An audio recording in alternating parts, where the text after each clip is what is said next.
நீலகிரி மாவட்டம் கல்லார் கிராமத்தில் பாஜக வேட்பாளர் எல் முருகன் வாக்கு சேகரிப்பில் ஈடுபட்ட போது பெண் ஒருவர் இந்த முறை நிச்சயம் எங்கள் ஓட்டு உங்களுக்கு தான் என பேசினார்.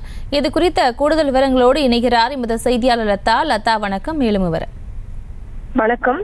தேர்தலுக்கு இன்னும் சில நாட்களே இருக்கக்கூடிய நிலையில் எல் முருகன் தீவிர வாக்கு சேகரிப்பில் ஈடுபட்டு வருகிறார். நீலகிரி பாராளுமன்ற தொகுதி பாஜக வேட்பாளர் எல் முருகன் இன்றைய தினம் மேட்டுப்பாளையம் தொகுதிக்குட்பட்ட பகுதிகளில் வாக்கு சேகரிப்பில் ஈடுபட்டார். அப்பொழுது கல்லார் பகுதிக்கு சென்று அங்கிருக்கக்கூடிய மக்களை நேரில் சந்தித்து தாமரை சின்னத்திற்கு வாக்குகளை சேகரித்த போது அவரிடம் எல் முருகனிடம் அந்த ஊர் பெண்கள் பல்வேறு விஷயங்களை குறிப்பிட்டு இருக்கிறார்கள். இதற்கு முன்பு இருந்த பாராளுமன்ற உறுப்பினர்கள் யாரும் கல்லார் பகுதி மக்களினுடைய கோரிக்கைகளை எதையும் நிறைவேற்றவில்லை என்றும் இந்த முறை கல்லார் கிராமத்தின் எல்லா வாக்குகளும் பாஜகவிற்கு தான் என்று அந்த பெண் உறுதியளித்தார்.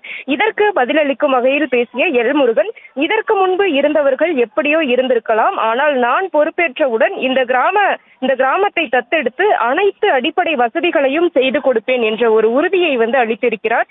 தீவிர வாக்கு சேகரிப்பில் நீலகிரி தொகுதியில் தீவிர வாக்கு சேகரிப்பில் எல் முருகன் ஈடுபட்டு வரக்கூடிய நிலையில் இன்றைய தினம் மேட்டுப்பாளையம் தொகுதிக்குட்பட்ட பகுதிகளில் வாக்கு சேகரிப்பில் ஈடுபட்டார். அந்த வகையில் கல்லார் பகுதிக்கு சென்று பொதுமக்களை நேரில் சந்தித்து அவர்களினுடைய குறைகளை எல்லாம் கேட்டறிந்து அவர்களுக்கு வாக்குறுதி அளித்து வருகிறார்.